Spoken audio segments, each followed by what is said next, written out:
Ebiro mushanje kwa kashite 2022 government ya Rwanda ikigurisha rozayo na Uganda ngo abantu batanike kutambura korabaho no kushubura bwa nyuma yo kuzicinga iyi kumara imyaka 3.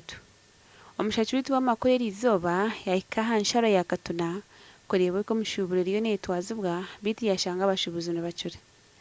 Franka Kornako urkwebembera abashubuza har KATUNA no barukorewe motoka n'ebigenda tine cyamana kibaganyirwemo baba batarukizibwa kutwara ryo mushuburo yabo mu Rwanda.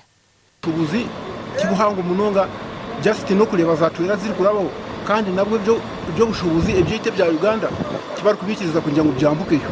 Tureze turi kureba ziri kubani zikrosinga ziri kuza Rwanda n'ahandi Burundi kandi munonga nezitu za trailer tutukira kuzireba ziri kwambukayo.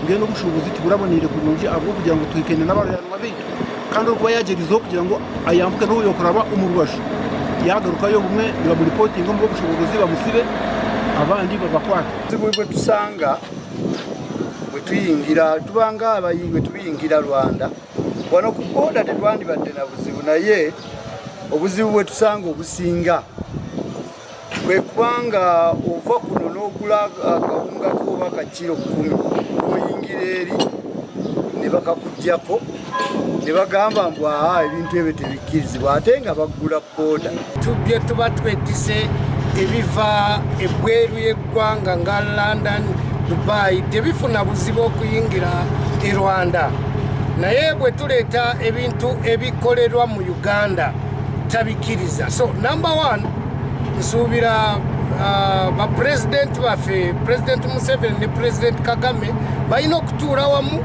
bateesaganye. Alexander Taunkeraka wa KATUNA ayeka ngo n'umushoro gubire no gushorozwa mu bashubuzi gucenderire kimwe.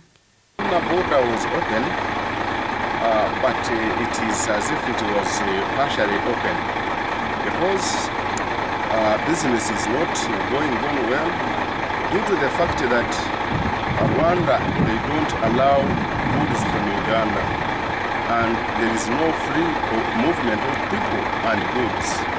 Chairman wa district ya Kabale Nelson Shangashija yashoye abashubuzo kugira amasiko. Leader as a political head in the Kabale district, in a special way, I want to thank Mohozi Kainerugaba. Me, I call him a peacemaker. Kasha kwa job na manyo.